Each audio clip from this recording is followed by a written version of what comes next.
আর এবার আপনাদের দেখাবো প্রাক্তন তৃণমূল কাউন্সিলর, তার বিরুদ্ধে শিয়ালদায় পোস্টার পড়েছে। এই হচ্ছে সেই পোস্টারের ছবি। নাম দেখতে পাচ্ছেন, মোনালিসা বন্দ্যোপাধ্যায়ের নাম রয়েছে, যার বিরুদ্ধে অভিযোগ তোলাবাজি, বেআইনি এবং প্রমোটিং এর। 49 নম্বর ওয়ার্ডের প্রাক্তন তৃণমূল কাউন্সিলর মোনালিসা বন্দ্যোপাধ্যায়ের বিরুদ্ধে পোস্টার পড়েছে। অভিযোগের পাহাড়, কার্যত বিভিন্ন জায়গায় শিয়ালদার এরকম পোস্টারের দেখা পাওয়া গিয়েছে।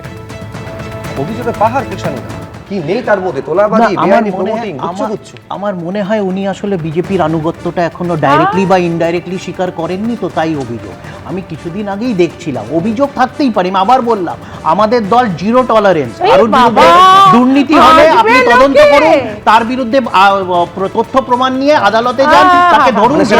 দেবরাজ চক্রবর্তীর ক্ষেত্রে সমান ছিল।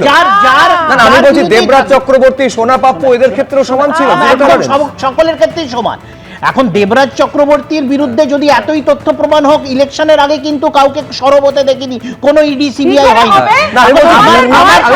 নিঃসন্দেহে তৃণমূল কংগ্রেস যখন বলে যে দুর্নীতির ক্ষেত্রে আমাদের জিরো টলারেন্স, সেটা সোনার পাথর বাটি ছাড়া আর কিছুর সঙ্গে তুলনীয় নয়। বিজেপি অভিযোগ করেছে, শুনে নাও, আমাকে প্রশ্ন করেছে, আরে শোনা না, শোনার অভ্যেস করো। এখন বিষয় হচ্ছে আরেকজনের বিরুদ্ধে এরকম বিজেপি অভিযোগ করছে। আমি স্বাস্থ্যমন্ত্রীকে দেখলাম তার সাথে ঘুরতে, স্বাস্থ্যমন্ত্রীকে দেখলাম তার থেকে সম্পর্ক নেই। তো এইটা তো বিজেপি অভিযোগ করে, কিন্তু প্রমাণ হয় না। আবার প্রমাণ হলেও সে বিজেপির আনুগত্য স্বীকার হলে 70,000 কোটি টাকা দুর্নীতিগ্রস্ত যাকে বলে আমি বলছি জিরো টলারেন্স মানে একেবারে দুর্নীতি দেখবে সেখানে কড়া হাতে তৃণমূল কংগ্রেস ব্যবস্থা নিয়েছে, এটাই তো বলতে চাইছে। এমন জায়গায় দেবরাজ চক্রবর্তী, যিনি একজন সামান্য কাউন্সিলর বা মেয়র পরিষদ, 1300 কোটি টাকা সম্পত্তি, ভাবতে পারেন? এই তৃণমূল কংগ্রেসের আমলে ছাড়া জিরো টলারেন্স ছাড়া কোথায় সম্ভব সদর উপাধি? আজকে ওরা বলছে জিরো টলারেন্স টু করাপশন, এটা আমরা শুনে শুনে আমাদের কান পেকে গেছে। সেই পাকিস্তান যেরকম বলে জিরো টলারেন্স টু টেররিজম, ওই পাকিস্তান আর তৃণমূল একজন সম্পাদকের বিরুদ্ধে কারাপশনের অভিযোগ রাষ্ট্রপতি ভবন থেকে এসেছিল, রাষ্ট্রপতি ভবন থেকে এসেছিল।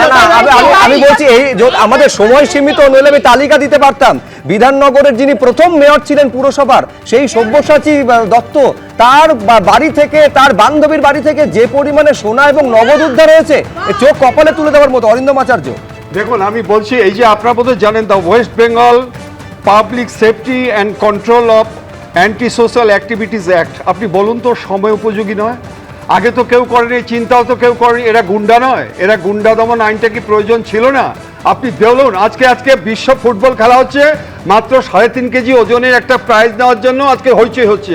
কি কঠোর পরিশ্রম করছে। আর এখানে Sabyasachi Dutta 5 KG, 30 KG, 50 KG সোনা নিয়ে বসে আছে। আমি